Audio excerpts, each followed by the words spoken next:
Fine student, तो देखो इस क्लास में हम लोग समझने वाले हैं 4 एडिटोरियल्स को। फर्स्ट वन देख सकते हो स्टूडेंट 257। अब देखो फ्रांस के साथ हम रिलेशन है ना एक बनाना चाहते हैं, और लगभग 25 साल से तो हमारा फ्रांस के साथ रिलेशन बेटर ही है।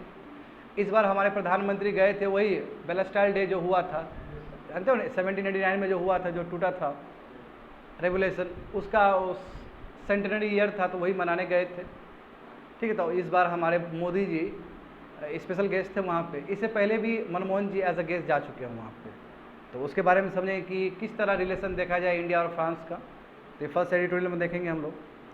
सेकंड देखो रूपी दिरहम ट्रेड, यानी कि यूएई का जो करेंसी है और इंडिया का जो करेंसी है रूपी, ये दोनों के बीच में ट्रेड हो तो कितना बढ़िया रहेगा।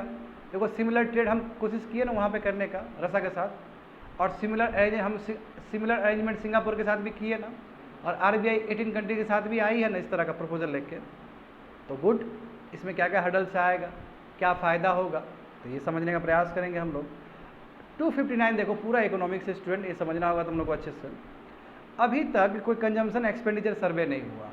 एक जो लेटेस्ट हुआ था 2017-18 में हुआ था, उसको भी भारत सरकार ने पब्लिश नहीं किया और जंक बोल के ख़त्म कर दिया, मतलब बर्बाद कर दिया, हटा दिया उसको। और स्टिल अभी 2023 हो रहा है और अभी भी हम लोग 2021 का ही डेटा को यूज़ कर रहे हैं। तुमको लगता है कि कंजम्पशन पैटर्न सेम होगा अभी? उस समय टैप रिकॉर्डर मिलता था, उसमें सीडी मिलता था, उसमें वीसीडी मिलता था, क्या अभी लोग खरीदता है ये सब चीज़? तुमको लगता है कि जो लगभग 60% 62% जो फूड वेटेज दिया आता है या 50% जो वेटेज दिया आता है, तुमको लगता है कि अभी होता होगा ऐसा? आदमी जो कमाता है, मान लो कि 20,000 रुपये कमा रहा है, तो तुमको लगता है कि आदमी 10,000 रुपये घर में खाने में खर्च करता होगा? ट्रू सेंस में नहीं खर्च करता होगा, और भी जगह जाता होगा। अब बच्चे का, अब लोगों का प्रायोरिटी चेंज हो गया, हेल्थ पे जाता है, एजुकेशन पे जाता है, तो ये ट्रू पिक्चर तुमको दिखेगा नहीं। इसलिए जल्द से जल्द एक एक्सपेंडिचर सर्वे होना जरूरी है, और जो अभी नहीं हो पाएगा वो 2024-25 में होगा। दिक्कत ये है, तो उसमें समझने का प्रयास करेंगे क्यों एक्सपेंडिचर सर्वे इंपॉर्टेंट है। सीपीआई जानते हो ना, सीपीआई इन्फ्लेशन, ये भी इसी के बेसिस पे होता है। बहुत ही ट्रू सेंस पे ये इकोनॉमिक्स का हिस्सा है, बढ़िया समझना, बहुत ज़्यादा इकोनॉमिक्स सीखने को मिलेगा स्टूडेंट्स। एंड लास्ट वन देखो 260, एक कम्प्रिहेंसिव व्यू हमें देना होगा फॉरेस्ट अमेंडमेंट बिल 2023 पे। देखो इससे रिलेटेड पहले भी आया है, जो अमेंडमेंट हुआ है, बिल था ना ये 1980 वाला, तो इस पे अमेंडमेंट हुआ, तो इस चीज़ को लेकर ह्यू एंड क्राई मच गया ना। इन्वायरमेंटलिस्ट बोला कि गलत किया है ना, इस तरह का चेंजेस नहीं लाना चाहिए। तो हमको समझना होगा कि पहले के एक्ट में क्या था और अभी क्या चेंज हुआ, और बीच में सुप्रीम कोर्ट का जो जजमेंट है, गोदरवन का जो जजमेंट है, उसको कैसे वायलेट करता है, वो सभी चीज़ समझेंगे। इससे पहले भी हम लोग करंट अफेयर्स में इससे रिलेटेड कुछ चीज़ हम जानते हैं, किए थे ना करंट अफेयर्स में। भाई यहाँ पे अच्छे से करेंगे, सब समझ में आ जाएगा तुम लोग को। तो यहाँ देखो student, GS paper 2 international relation, bilateral, regional and global groupings and agreements involving India और अफेक्टिंग इंडियाज इंटरेस्ट, ये हिंदू पेपर में आया था 17 जुलाई को। तो समझो ये बात को, हमारे भारत के प्रधानमंत्री है ना फ्रांस विजिट की एज अ स्पेशल गेस्ट के रूप में, है ना, चीफ गेस्ट थे वेस्टाइल डे परेड में। वेस्टाइल डे परेड जानते हो ना, 14 जुलाई 1789 को स्टार्ट हुआ था तुम्हारा फ्रेंच रेवोल्यूशन। बच्चे लोग, तुम लोग वर्ल्ड हिस्ट्री को भी जानते हो, फ्रेंच रेवोल्यूशन किया, क्योंकि ये प्रिजन था ना, प्रिजन को जैसे ही तोड़ा गया तो वहाँ से तुम्हारा फ्रेंच रेवोल्यूशन डे स्टार्ट हो गया। तो उसी को कॉमरेट करने के लिए, उसी का वो मनाने के लिए प्रधानमंत्री को स्पेशल गेस्ट के रूप में बुलाया गया। हाँ, इससे पहले भी ये ऑनर हमारे प्राइम मिनिस्टर मनमोहन सिंह को भी मिला था 2009 में, समझे। तो यानी कि 2 ही प्रधानमंत्री अभी तक इस तरह का ऑनर को रिसीव करने वाले, एक मनमोहन सिंह साहब और अभी एक तुम्हारा मोदी जी। हाँ, यहाँ पे बात भी हुआ, हॉरिजन 2047 पे भी बात हुआ है। इसमें क्या है कि दोनों के बीच में कॉपरेशन होगा, डिफेंस से लेके, स्पेस से लेके, nuclear energy, climate change, green transition important है, जस्ट ट्रांजिशन वही, कैसे नॉन रिन्यूएबल से रिन्यूएबल की तरफ जाए, एजुकेशन और पीपल टू पीपल टाई, कैसे हमारे लोग वहाँ पे जाए, वहाँ के लोग यहाँ पे आए। तो ये सब चीज़ तुम्हारा अनवील्ड हुआ है, ठीक है। ये 25 ईयर्स के लिए तुम्हारा है ब्लूप्रिंट बनाया गया है, इसी को बोलते हैं हॉरिजन 2047, जो कि इस एडिटोरियल में तुम लोग समझोगे। हाँ, इस बार हम लोग 25th एनिवर्सरी मना रहे थे अपना स्ट्रेटेजी टाइज का, यानी कि ठीक 25 साल पहले स्टूडेंट इंडिया और फ्रांस साथ में आया था और स्ट्रेटेजिक टाइज किया था। स्ट्रेटेजिक टाइज समझते हो, पहले तो होता है ट्रेड टाई, ट्रेड आगे बढ़ते बढ़ते स्ट्रेटेजी में कन्वर्ट होता है। स्ट्रेटेजी मतलब डिफेंस में भी कॉपरेट करेंगे, टेक्नोलॉजी में भी कॉपरेट करेंगे और अन्य सेक्टर में भी करेंगे, केवल ट्रेड तक ही सीमित नहीं रहेंगे। तो ऐसा रिलेशन को, ऐसे टाइज को क्या कहा जाता है, स्ट्रेटेजिक टाइज कहा जाता है, समझे। मत देखो विडम्बना की बात ये है, आयरॉनिकल बात ये है स्टूडेंट, कि दोनों में इतना जोर शोर का है ना टाइज हुआ है, मिलाप हुआ है, उसके बावजूद भी 12 से लेकर 13 बिलियन डॉलर का ही तुम्हारा एक्सपोर्ट और इंपोर्ट है दोनों के बीच में, यानी कि पोटेंशियल से बहुत बिलो है ये। तो आने वाले समय में ट्रेड बहुत अच्छा हो सकता है। देखो बहुत कम है कि नहीं है, 12 बिलियन डॉलर क्या है, कुछ नहीं है कि बताओ। तो अब बताओ हमारा इंडिया का सबसे बड़ा कौन ट्रेड पार्टनर क्या, यूएस है, 130 बिलियन डॉलर, 130 बिलियन डॉलर। और ठीक पीछे उतना ही 130 बिलियन डॉलर चाइना भी है, थोड़ा सा पीछे है, लगभग बराबर है। और तीसरा माता यूएई 85 बिलियन डॉलर है ना, समझ रहे हो ना। तो उस हिसाब से देखो 12 to 13 बिलियन डॉलर क्या है, कुछ नहीं है, उठ के मुंह में जीरा वाला बात है ये। तो समझे, तो इस टाइज को बढ़ाना होगा और होप सो समझ में आ गया होगा तुम लोग को। तो थोड़ा ये देखो आखिर फ्रांस क्यों स्पेशल है। फ्रांस बहुत अलग है student as compare to other countries, बात समझो ये। देखो बाकी देखो इधर थोड़ा ध्यान देना होगा तुम लोग को। बाकी जैसे यूएस है, तो यूएस तो चलो यूएस के साथ हमारा रिलेशन बहुत बेटर हुआ है, पहले कंपेरिजन में बहुत बेटर हुआ, मगर बीच बीच में दिल दुखाई देता है ह्यूमन राइट्स का बात करके, रिलीजियस फ्रीडम का बात करके, डेमोक्रेसी का बात करके, है ना, ये बोल के कुछ ना कुछ दिल दुखाई देगा। मगर फ्रांस ऐसा नहीं है, यूके भी दिल दुखा देता है, यूरोपियन यूनियन भी दिल दुखा देता है कुछ कुछ बोल के कि इंडिया पहले ये काम करे वो काम करे, देखता है मैगजीन में छाप देता है ना। मगर फ्रांस ऐसा नहीं है, फ्रांस का शुरू से हिस्ट्री रहा है कि कभी भी क्रिटिसाइज नहीं करता है दूसरे का इंटरनल पॉलिटिक्स में, इसलिए फ्रांस हमारे लिए खास है। फ्रांस एकदम नेचुरल एलाई हो सकता है फ्रांस, समझे, इस तरह का फ्रांस का बिहेवियर है। तो वही बोल रहा है कि दोनों कंट्री एक दूसरे का सेंसिटिविटी को जानते हैं और फ्रांस भी बहुत अच्छे से जानता है। फ्रांस देखो, फ्रांस ने कुछ भी इंडिया का इंटरनल अफेयर्स में कुछ भी कमेंट नहीं किया, हाँ कुछ भी कमेंट नहीं किया। इनफैक्ट देखो 1974 और 1998 हमने दोनों न्यूक्लियर टेस्ट यहाँ परीक्षण किया ना स्टूडेंट, उस समय फ्रांस ने कुछ नहीं बोला। ओएस ने कोशिश, ओएस ने जानते हो ना, ओएस ने सैंक्शन लगा दिया हमारे ऊपर, उस समय भी कुछ नहीं किया, फ्रांस ने सैंक्शन नहीं लगाया हमारे ऊपर, ना ही कोई कमेंट किया फ्रांस ने। इनफैक्ट फ्रांस तो एक कदम आगे आके हमें यूरेनियम सप्लाई किया तारापुर रिएक्टर को। तो देखो फ्रांस कितना बेटर है। फ्रांस कोई मतलब ही नहीं है कोई कंट्री क्या कर रहा है, बस उसको ट्रेड से मतलब है, इधर उधर का काम नहीं करता है फ्रांस। आगे देखो प्रेजेंट जेक्चर में भी तुमको समझ में आ जाएगा कि फ्रांस वो काम नहीं करता। ये अलग बात है कि फ्रांस ने बाकी वेस्टर्न पावर को पुश किया कि भाई रसिया वार कर रहा है यूक्रेन को लेकर, तो तुम तैयार हो जाओ, इसमें किया है फ्रांस ने, इसमें किया है। मगर देखो इंडिया को मजबूर तो नहीं किया कि इंडिया अपना स्टैंड चेंज करे, इंडिया यूक्रेन के पक्ष में जाए और रसिया का अगेंस्ट जाए, ये नहीं किया उसने। हाँ ये अलग बात है कि ब्लॉक तैयार किया है ताकि जो यूक्रेन में हमला हो रहा है उस चीज़ को मुंह तोड़ जवाब दिया जा सके। मैं इंडिया को मजबूर नहीं किया कि वो अपना स्टैंड चेंज करे, तो यही खास बात है कि नहीं, बताओ उस आदमी का। जब प्रधानमंत्री वहाँ पे गए तो at the same time European parliament condemn कर रहा था इंडियन गवर्नमेंट को कि मणिपुर में वायलेंस हुआ, ह्यूमन राइट्स का इतना वायलेशन हुआ, फ्रीडम ऑफ रिलीजन का इशू है, तो वो यूरोपियन यूनियन का पार्लियामेंट ये सब बोल रहा है, बट फ्रांस चुपचाप बैठा हुआ है, फ्रांस को कोई मतलब नहीं है इससे। और इनफैक्ट इंडिया ने भी देखो, अल्जेरिया का इमिग्रेंट कम्युनिटी मरा था ना वहाँ पे, इंडिया ने भी कोई कमेंट नहीं किया। इससे पहले येलो मूवमेंट हुआ ना फ्रांस में, पेंशन वाला मूवमेंट हुआ ना फ्रांस में, इंडिया ने भी कोई कमेंट नहीं किया। तो देखो कितना बेस्ट है, इंडिया भी इंटरनल मैटर पे कोई काम नहीं करता है, फालतू का कमेंट नहीं करता है, और फ्रांस भी कमेंट नहीं कर रहा है। ऑकस देखो, ऑकस 2021 में जानते हो, इसमें ऑकस मतलब ऑस्ट्रेलिया है ना, यूके और यूएस से, ये 3 कंट्री का कम्बिनेशन है, जहाँ पे अभी जैसे बताए थे न्यूक्लियर सबमरीन वाला टेक्नोलॉजी है ना, ये तुम्हारा यूके और यूएस दे रहा है ना इसको ऑस्ट्रेलिया को। इससे पहले समझौता हुआ था फ्रांस के साथ 18 और 20 बिलियन डॉलर का हुआ था, मगर ये ब्रेक कर दिया ऑस्ट्रेलिया ने। ऑस्ट्रेलिया बोला कि नो हम ऑकस के साथ जाएंगे। तो इसलिए फ्रांस को भी एक नेचुरल पार्टनर की ज़रूरत है, इसलिए इंडिया के साथ उसका एंगेजमेंट बढ़ रहा है। उसको भी चाहिए कि एक ट्रेडिंग पार्टनर अच्छा वाला चाहिए, इंडिया बेस्ट विकल्प है। बात समझ में आ रहा है स्टूडेंट तुम लोग को? आगे देखो, तो थोड़ा अभी जस्ट बताए थे ना हॉरिजन 2047 पे ही बात हुआ, 25 साल का जो होगा ब्लूप्रिंट, उस पर क्या काम हुआ। देखो ये डिसाइड किया गया कि 26 और राफेल फाइटर जेट मंगवाया जाएगा ताकि हमारा नेवी, इंडियन नेवी और मजबूत हो, है ना। इससे पहले देखो स्टूडेंट 6 मोर सबमरीन, इससे पहले 5 सबमरीन ले चुके हैं। 2008 से देखोगे पहला जो सबमरीन आया था पनडुब्बी जो होता है स्टूडेंट, जानते हो ना। इससे पहले जो सबसे फर्स्ट आया था वो कलवरी आया था। तो इससे पहले 5 या 6 आ चुका है, और ये 3 देखो प्रोसेस में है, यानी कि 2008 में स्टार्ट हुआ सिलसिला और अभी भी चल रहा है। अभी हम 3 ऑर्डर किए हैं, समझे। और ये एग्रीमेंट है तुम्हारा हिंदुस्तान एरोनॉटिक्स लिमिटेड का, और उधर से जो काउंटर पार्ट रहेगा वो सैफरन रहेगा, सैफरन उधर का कंपनी है। आई होप समझ में आ रहा होगा तुम लोग को, है ना। डीपर इंगेजमेंट होने का चांस है हमारा, और इंडो पैसिफिक में हम कोऑपरेशन प्रोवाइड कर सकते हैं इससे, है ना। अच्छा है, दोनों का कोलैबोरेशन होगा स्टूडेंट। तो क्लाइमेट चेंज जानते हो ना कि पाइनियर है, 2015 में जो हुआ था पेरिस एग्रीमेंट, उसमें कितना बड़ा पायनियर है फ्रांस और इंडिया। और इंटरनेशनल सोलर अलायंस में भी देखो इंडिया का कितना बड़ा रोल है। तो फ्रांस और इंडिया बहुत ही बेटर काम कर सकते हैं क्लाइमेट चेंज को लेके, ग्रीन टेक्नोलॉजी को लेके, क्योंकि फ्रांस जानते हो टेक्नोलॉजी के लिए जाना आता है, वो टेक्नोलॉजी इंडिया में ट्रांसफर होगा तो बहुत फायदा होगा स्टूडेंट, है ना। इतना ही नहीं, 2030 तक लगभग हमारे इंडियन स्टूडेंट 30,000 तक वहाँ तक पहुँच जाएंगे। तो देखो पीपल टू पीपल टाइज कहते हैं इसको, एजुकेशन, हाँ एजुकेशन लेने के लिए वहाँ जाएंगे, वीज़ा पे भी रिलैक्स किया जाएगा। और उतना ही नहीं, फ्रांस तुम्हारा पार्टनर भी बनेगा, फ्रांस एक्टिवली पार्टिसिपेट करेगा और भारत में एक जो न्यू म्यूजियम बनने वाला है दिल्ली में, उसमें भी वो अपना योगदान देगा। ये सब पॉजिटिव चीज़ है, समझे। इससे रिलेशन हमारा और मजबूत होगा।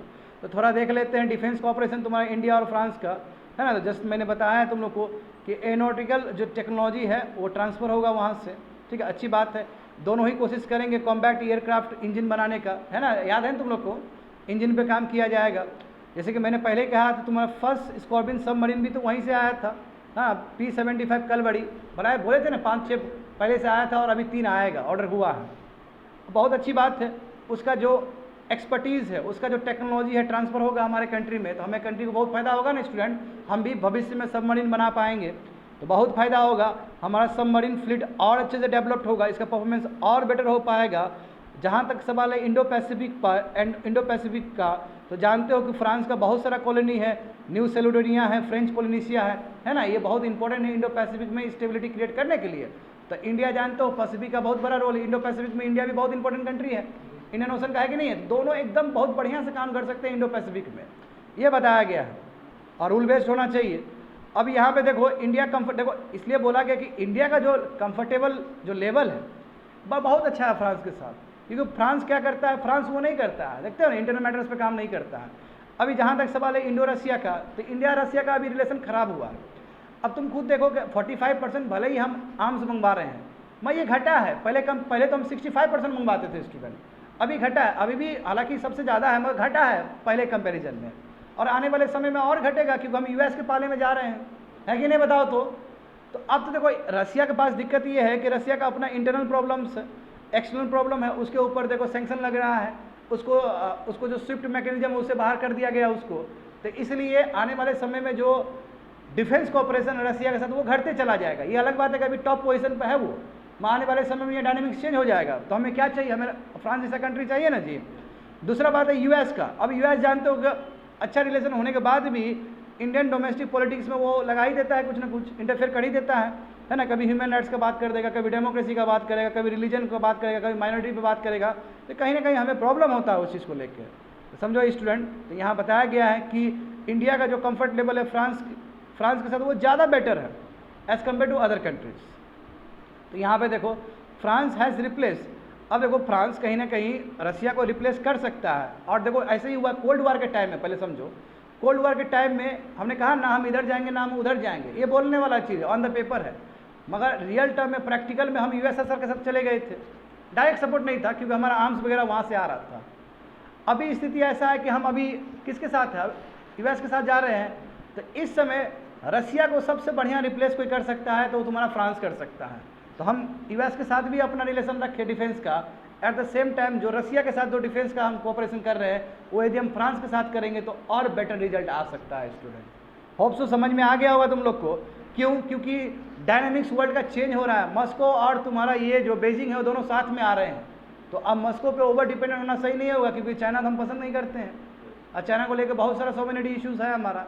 तो इसलिए बेटर समय है कि हम फ्रांस के साथ ज़्यादा कोऑपरेशन करें और जो 12 to 13 बिलियन डॉलर का जो तुम्हारा अंडर पोटेंशियल तो टाइज है उस चीज़ को और हम बढ़ा सकते हैं। होप सो समझ में आ गया होगा, वही सब चीज़ लिखा गया है। आगे देखो 258 GS paper 2 international relation, bilateral, regional and global groupings and agreements involving India और अफेक्टिंग इंडियाज इंटरेस्ट।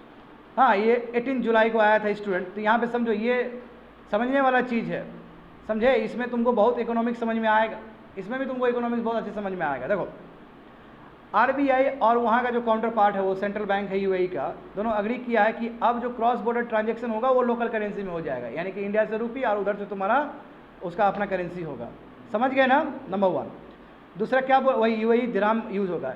इससे फ़ायदा क्या होगा कि जो थर्ड कंट्री का जो करेंसी यानी कि डॉलर और जो थर्ड कंट्री का जो मैसेजिंग सिस्टम है स्विफ्ट जानते हो स्विफ्ट मैसेजिंग सिस्टम है ना, उस पर ओवर डिपेंडेंट है ना वर्ल्ड, तो उसे रिड्यूस हो जाए और ये दोनों कंट्री के बीच में समझौता हो, अपना ही करेंसी में काम हो सके। ठीक है, वही बताया गया है ना। जो MOU साइन हुआ है दोनों बैंक के बीच में, इससे क्या है कि हमारा दोनों चाहे एक्सपोर्टर हो चाहे इंपोर्टर हो दोनों कंट्री का, वो लाभ ले पाएंगे, वो रुपये और दिरहम में ट्रांजैक्शन कर पाएंगे, तो बहुत ही अच्छा है ये। और द पेमेंट मैसेजिंग सिस्टम वो भी इंटरलिंक हो जाएगा आने वाले समय में, है ना। स्विफ्ट पे हमें डिपेंडेंट नहीं होना होगा, हमारा अपना ही मैकेनिज्म बन जाएगा। देखो ना, हम UPI को पे नाउ से कनेक्ट किए कि नहीं किए सिंगापुर का, इसी तरह। अब पहले क्या होता था कि $100 बिलियन, वर्ल्ड बैंक ने बोला ना कि $100 बिलियन हमारा फॉरेन रिमिटेंस आ रहा है, that is called secondary income है।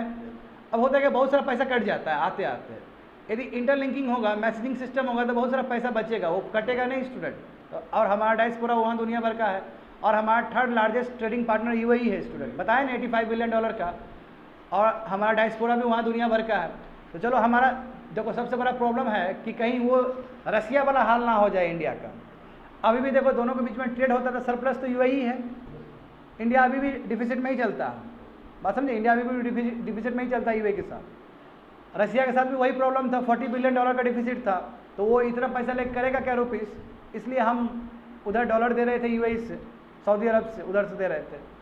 तो मगर ये प्रॉब्लम ज़्यादा फेस नहीं कर पाएगा UAE, क्योंकि हमारा वहाँ डायस्पोरा है ना। अभी डायस्पोरा जैसे हमारा यहाँ भेजता है डॉलर, तो आने वाले समय में डायस्पोरा हमारा रुपीस भेजेगा, जो एक्स्ट्रा रुपीस हो जाएगा वहाँ पे, तो मामला तो आराम से सुलझ जाएगा। तो ज़्यादा एडवांटेज है ये वाला चीज़, और हमारा करेंसी भी इंटरनेशनलाइज हो जाएगा, फ़ायदा ही फ़ायदा है हमारा। देखो, तो वही बताएगा कि मेमोरेंडम ऑफ अंडरस्टैंडिंग हुआ है दोनों बैंक के बीच में कि पेमेंट और मैसेजिंग सिस्टम क्या करे, इंटरलिंक हो जाए। वही मैसेजिंग सिस्टम मतलब पैसा इधर उधर करने का जो सिस्टम है। जैसे वर्ल्ड में सबसे बड़ा मैसेजिंग सिस्टम क्या है स्टूडेंट, स्विफ्ट है ना। आप जानते हो स्विफ्ट में भी विश्वास तो रहा नहीं, क्योंकि स्विफ्ट में वेस्टर्न कंट्री का बहुत दखलंदाजी है। रसिया के ऊपर सेंक्शन लगा ना, है ना, ईरान के ऊपर सेंक्शन लगा ना, सबको स्विफ्ट मैकेनिज्म से निकाल दिया है। तो अब इतना ज़्यादा डिपेंडेंट हो जाओगे स्विफ्ट मैकेनिज्म पे, तो तुम्हारा ट्रेड चलने वाला नहीं है। और देखो ना, पहले कितना बढ़िया से हमारा रूबेल में होता था, इसके साथ ईरान का जो करेंसी था उसके साथ हो रहा था ना, बाद में स्विफ्ट मैकेनिज्म की वजह से वो भी बर्बाद हो गया। एक तो उसके ऊपर सेंक्शन लग गया, बढ़िया सुनो कान खोल के, ईरान के ऊपर सेंक्शन लग गया ना, ईरान के ऊपर सेंक्शन लगा तो हम ट्रेड नहीं कर पाए। जब ट्रेड नहीं कर पाए तो जो हमारा जो पोर्ट बन रहा था, वहाँ पोर्ट बना था, वो पोर्ट भी रुक गया हमारा। हाँ, चबहार जो पोर्ट बन रहा था, ग्वादर पोर्ट को जो अपोज करके जो बना रहे थे, ठीक है, तो वो भी रुक गया। तो अब यूएस के स्टेप की वजह से हमारा कितना नुकसान हो गया ईरान में, ये यहाँ पे नाम समझे। तो देखो, अब नेशनल कार्ड स्विचेस भी होगा, यानी कि हम ATM कार्ड भी चला सकते हैं, उधर का इधर, इधर का उधर। ये बहुत अच्छा रहेगा दोनों कंट्री, देखो दोनों कंट्री का सिटीजन है, उसका लाभ हो सकता है, दोनों को फायदा हो सकता है। अब यहाँ पे देखो, एट प्रेजेंट ये हम जानते हैं कि दुनिया में अभी भी US डॉलर का अभी हेजेमोनी है, मानते हो ना इस बात को। US डॉलर हर जगह ही तुमको दिखेगा। जैसे इंडिया का देखो, फॉरेक्स में भी सब जगह तुम्हारा क्या है, डॉलर ही है। 60% हमारा फॉरेक्स अभी डॉलर ही है। जो बाहर हम पैसा जो जमा करके रखे हमारा फॉरेक्स है ना जी, कितना फॉरेक्स है हमारा, हाँ 600 के लाख मांग चलो, $600 बिलियन, उसमें 60% तो हमारा फॉरेक्स ये डॉलर में ही होगा। अब यही समझो कि वही बोला कि अब about half of the global trade, यानी कि पूरा दुनिया में 50% जो ट्रेड होता है वो USD में ही हो रहा होता है। इनवॉइस समझते हो, गचना कि डॉलर इतना पेमेंट कर देंगे, ये कर देंगे, वो कर देंगे, वो तुम्हारा 50% में ही होता है। 60% अभी भी तुम्हारा रिजर्व है डॉलर में ही, गोल्ड रिजर्व जो रिजर्व होता है, करेंसी फॉरेक्स जो होता है। लगभग 90% तो तुम्हारा जो ट्रांजेक्शन होता है वो डॉलर में ही होता है, ये पैसा दे के 90% होता है। और जहाँ तक सवाल है इंडिया का, तो इंडिया भी देखो 80% तुम्हारा फॉरेन ट्रेड तुम्हारा USD में ही करता है। तो कहने का मतलब क्या, पूरा दुनिया ही स्टूडेंट पूरा डॉलर पे टिका हुआ है। तो ओवर डिपेंडेंस भी तो सही नहीं है ना, डॉलर हेजेमोनी भी तो सही नहीं है, इस चीज़ से हमें निकलना होगा। तो देखो, इस तरह का बात पहले भी तो RBI किया है। जुलाई 2022 में RBI ने बोला ना कि हम कोशिश करेंगे कि हम रुपीज़ को, है ना, रुपीज़ यूज़ कर सके इंटरनेशनल पेमेंट सिस्टम में। तो बात तो किया था इस बार जुलाई 2022 में। हाँ, उससे पहले याद करो फरवरी 2023 में क्या हुआ था, इंडिया और सिंगापुर के बीच में हुआ ना, हमारा UPI और पे नाउ दोनों को इंटरलिंक कर दिया गया। इसका फलस्वरूप क्या हुआ कि एक दिन में लगभग 60,000 रुपया एक दिन में ट्रांसफ़र किए। इससे कितना पैसा बचा, जो फालतू का जो पैसा कट जाता था कि वो डॉलर आया यहाँ पे कटेगा बहुत सारा, वो चीज़ से बच गए ना हम लोग। हाँ, जो पैसा वहाँ से आता है तो बीच में कटता है ना बाबू, मिडल मैन ले लेता है ना पैसा, वो चीज़ कट गया। अभी देखो वहाँ पे पे नाउ ऐसा है कि एज इफ तुम्हारा UPI है, समझ गए, ये फ़ायदा होगा। और जानते हो कि भारत तुम्हारा क्या है, सेकेंडरी इनकम वही फॉरेन रेमिटेंस बहुत ज़्यादा रिसीव किया है ना, वर्ल्ड बैंक के हिसाब से $100 बिलियन। तो देखो, अब इस तरह का व्यवस्था हो तो $100 बिलियन टोटल मिल पाएगा तुमको, बीच में कटेगा भी नहीं। और जानते हो कि सऊदी अरब या UAE कितना इंपॉर्टेंट है सेकेंडरी इनकम के लिए, हमारे कंट्री के लिए, है कि नहीं, बताओ तो। तो ये बहुत फ़ायदा होगा कि RBI का जो एफर्ट है डिजिटल पेमेंट का, ये बहुत ही बेटर है, ठीक है। इससे सेविंग होगा ट्रांजेक्शन कॉस्ट में, बहुत फ़ायदा होगा हमें। अब यहाँ पे देखो इमीडिएट बेनिफिट क्या होगा स्टूडेंट, कि रुपी दिरहम फॉरेन एक्सचेंज होगा तो देखो डर नहीं रहेगा एक्सचेंज रेट का। अभी क्या है कि देखो हमारा रुपी घट जाता है ना, अब यहाँ डॉलर बता 80 रुपया का, क्या भरोसा हमारा है ना, हमारा क्या हो जाए $1 इक्वल टू 90 रुपया हो जाए, प्रॉब्लम होता है ना हर समय। ये प्रॉब्लम इसमें नहीं होगा, एक्सचेंज रेट का कोई प्रॉब्लम नहीं होगा, जितना है वो करते रहो। तो एक तो एक्सचेंज रेट का प्रॉब्लम नहीं होगा। अभी देखो ना कितना प्रॉब्लम इंपोर्टर को प्रॉब्लम हो जाता है ना, हमारा करेंसी डिप्रिशिएट करके तो प्रॉब्लम हो जाएगा। ये प्रॉब्लम इधर नहीं होगा, क्यों? क्योंकि रुपीस और उसके बीच में है ये, क्योंकि डॉलर घटे बढ़े कोई फर्क नहीं पड़ता अपने को, क्योंकि हमारा उसके UAE के करेंसी के साथ हो रहा है। इंडियन और एमिरेटी जो बिजनेसेस है उसको कोई टेंशन ही लेने वाली बात नहीं, कोई हेजिंग वाला टेंशन ही नहीं होगा उसको, ईज ऑफ डूइंग बिजनेस और बढ़ जाएगा। ये बहुत ही अच्छा पहल है स्टूडेंट, बहुत ही अच्छा पहल है। आगे देखो, अब सबसे बड़ा सवाल है कि जो ट्रेड सरप्लस, तो जानते हो कि ये कंसर्न हो सकता है, जो कि तुम्हारा रसिया ने भी कंसर्न दिखाया था। रसिया का $40 बिलियन सरप्लस हो गया था ना। अब UAE के साथ ऐसा हो सकता है क्योंकि UAE ट्रेड में UAE आगे है ना हमसे, उसके पास तरीका है उस चीज़ को ठीक करने का। देखो अब इंडिया में इन्वेस्टमेंट कर सकता है, वो इंडिया में रुपीज़ में इन्वेस्टमेंट कर दिया, जो भी कलेक्ट हुआ उसके पास एक्स्ट्रा पैसा इंडिया में इन्वेस्टमेंट कर सकता है ना। और तुम्हारा जो भी भाई बंधु है हमारे वहाँ जो पैसा भेज रहे हैं वो पैसा भेज सकता है, तो प्रॉब्लम खत्म हो सकता है। तो ये रसिया वाला उतना जटिल प्रॉब्लम नहीं होगा, इस प्रॉब्लम को बढ़िया से UAE हैंडल कर सकता है। तो खुशी मनाओ स्टूडेंट, जो हमारे मोदी जी गए हैं, फ्रांस गए हैं, UAE गए, तो कुछ ना कुछ करके आए, यहाँ पे भी करके आए हैं। और ये बहुत अच्छा एज ए इंडियन हमारे लिए बहुत खुशखबरी की बात है। कभी मान लो कि UAE जाओगे तो बहुत फ़ायदा होगा, अपना ATM कार्ड यूज़ कर रहे हो वहाँ पे, है ना, बहुत बेहतर, समझ गए। ये हमारा रुपीस क्या भरोसा, आगे आने वाले समय में रुपीस चले, एक टाइम में तो रुपीस चलता ही था वहाँ पे, है ना। GS paper 3 economic development, Indian economy and issues relating to planning, mobilisation of resources, growth, development and employment. हाँ, ये 13 जुलाई को आया था स्टूडेंट्स। समझो इस मामले को क्या है, ये पूरा इकोनॉमिक्स है, बढ़िया से ध्यान देना है तुम लोग को, बहुत अच्छे से ध्यान देना है। थोड़ा नीचे देखो बच्चे लोग, थोड़ा नीचे देखो। बेस ईयर तुम 2012 वही 2011-12 मान के चले। फूड और बिवरेज का भी 45% वेटेज है, देखो तो सेकंड पेज में, है ना। पान, टबैको और इंटॉक्सीडेंट इसका 2.3% है। हाउसिंग 10% है। क्लोथिंग एंड फुटवेयर 6% है। फ्यूल एंड लाइट तुम्हारा लगभग 6 से 7% है। और मिसलेनियस तुम्हारा 28% है। अब ये मैं क्यों बताया हूँ, देखो 45 मतलब लगभग 50%, स्टूडेंट 50%। तुमको लगता ये क्या है, देखो इसका ये जो दिया गया है ये 2011 के आंकड़े के हिसाब से दिया गया है। तुमको क्या लगता है कि अभी का रियलिटी को ये रिफ्लेक्ट करता है? एक समय था, यहाँ पे देखो बताया गया कि अभी भी हम लोग जो बास्केट यूज़ कर रहे हैं, बास्केट ऑफ गुड्स यूज़ कर रहे हैं, तो उसमें टॉर्चेस है। बताओ अब आदमी टॉर्च खरीदता है? मोबाइल फ़ोन से हो जाता है ना टॉर्च का काम, है ना। तुमको लगता है आदमी रेडियो खरीदता है? मोबाइल में ही रेडियो है कि नहीं, बताओ तो। तुमको लगता है टेप रिकॉर्डर खरीदता है आदमी? नहीं खरीदता है, यूट्यूब आ जाएगा वहाँ पे। CD, DVD नहीं, ऑडियो वीडियो कैसेट अभी कुछ नहीं खरीदता है ना। 2011 का उसमें था वो चीज़। तो कहने का मतलब अभी जो आपका कंजम्पशन जो पैटर्न दिखा है कितना गलत दिखा रहा होगा। अब उसके आधार पर RBI को बहुत बड़ा कदम लेना पड़ता है। तो यानी कि डेटा हमारे पास है नहीं। और हम जानते हैं कि मोदी जी के जो क्लोज एसोसिएट्स लोग हैं, जो इकोनॉमिक्स लोग, वो कई बार मोदी जी को बोल चुके हैं कि डेटा होना बहुत ज़रूरी है कंट्री में, बिना डेटा का नहीं हो सकता।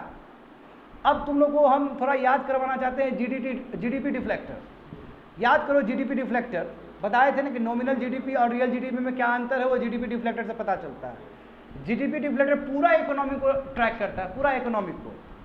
मगर ये जो है CPI जो बास्केट है, ये पूरा इकोनॉमी को नहीं करता, वो उस इकोनॉमी को करता है जो कंजम्पशन पे बेस्ड है, यानी कि आदमी रोजमर्रा का जो चीज़ कर रहा है उस पर बेस्ड है। इसमें बास्केट कम होगा, मगर जो GDP डिफ्लेक्टर है वो पूरा इकोनॉमी को देखता है। बहुत अंतर है कि नहीं है? इसलिए RBI कौन सा टूल को यूज़ करती है? CPI को यूज़ कर रही होती है, GDP डिफ्लेक्टर को यूज़ नहीं करती है वो। क्योंकि आदमी तुम्हारे और मैं ऐसा आदमी, वो तुम्हारा है ना, खाने पे डिपेंड करता है, वो हाउसिंग पे डिपेंड करता है, वो हेल्थ पे डिपेंड करता है, वो एजुकेशन पे डिपेंड करता है। बाकी पूरा नहीं लेते हम लोग, ये वाला लेते हैं। इसमें बहुत सारा बास्केट अब है। तो CPI इंपॉर्टेंट है RBI के उसके हिसाब से भी। RBI के लिए एक टूल है ना, repo rate, reverse repo rate. देखो तो कितना इंपॉर्टेंट टूल है ये। अब इसको समझो। तो कहने का मतलब क्या हुआ कि ऐसे दुनिया भर का 300 ऐसा आइटम्स है। अब ट्रंक देखो, अब ट्रंक कौन खरीदता है? हाँ, वो शादी ब्याह में जाता होगा, वो भी कितना कम हो गया ये सब चीज़। अब ट्रंक नहीं जाएगा, अब रेफ्रिजरेटर जाएगा, अब गोदरेज जाएगा, ऐसा है कि नहीं बताओ तो अब ये सब तुम्हारा CPI बास्केट में पहले दिया गया था, तो सब रिडंडेंट हो गया ना स्टूडेंट। अब बताओ इसका क्या वैल्यू रहा है, यानी कहने का मतलब अभी भी हम पास्ट में जी रहे हैं, वही आइटम्स को मान के चल रहे हैं, तो कहने का मतलब जो प्रेजेंट कंजम्पशन पैटर्न है बिल्कुल मैच नहीं किया नहीं है। अभी तुमको लगता है कि कोई आदमी 50,000 कमाता होगा तो 25,000 घर में ही खाना खाते में लगा देता होगा? ऐसा तो नहीं होता होगा, कहीं हेल्थ पे जाता होगा, कुछ सेविंग होता होगा, है ना, कुछ तुम्हारा इंफ्रास्ट्रक्चर में जाता होगा, कुछ घर बनाने में जाता होगा, कुछ एजुकेशन पे जाता होगा। तो ये जो 45 और 50% का आंकड़ा ही ये गलत है। आप देखो 2017 में एक्सपेंडिचर सर्वे करवाई थी, और सरकार को हो सकता है कई क्रिटिक्स ये भी बोलते हैं कि सरकार को पता चल गया था कि एक्सपेंडिचर सर्वे चेंज हो गया है, इसलिए पब्लिश नहीं की वो। और अभी मांग उठ रहा है कि भाई कर दो अभी, क्योंकि अभी का जो डेटा है वो गलत डेटा है, वो कोई काम का ही डेटा नहीं है। अच्छा बच्चे लोग, तुम 2011 में जिंदा ही था ना तुम लोग? 2011 का पता है ना तुम लोग का सिचुएशन क्या था, और 2023 अंतर आया कि नहीं आया? एक तो इंटरनेट नहीं था उतना, अभी देखो इंटरनेट, अभी तुम ई-कॉमर्स साइट से मंगवा लेता है, उस समय था हाँ, ज़्यादा था, दुकानदार का गाली सुनता था, फिर लेता था, फिर बोलता था 50 रुपया कम देंगे, देना है, नहीं देना है दूसरी दुकान खरीद लेंगे। अब तो कुछ नहीं है, उससे सस्ता में तुमको ई-कॉमर्स साइट में मिल जाएगा। पूरा डायनेमिक्स चेंज हो गया इकोनॉमिक्स का। ये सब चीज़ों को कैसे ट्रैक किया जाएगा फिर? इसके लिए जल्द से जल्द एक सर्वे हो, और सर्वे हो के पता चले, वही जो तुम्हारा सर्वे होगा, इसका जो एनिमल का जो एनिमल बोले पॉपुलेशन का जो सर्वे होता है ना, हाँ बिल्कुल, वो दूसरा है, वो हेल्थ से रिलेटेड है।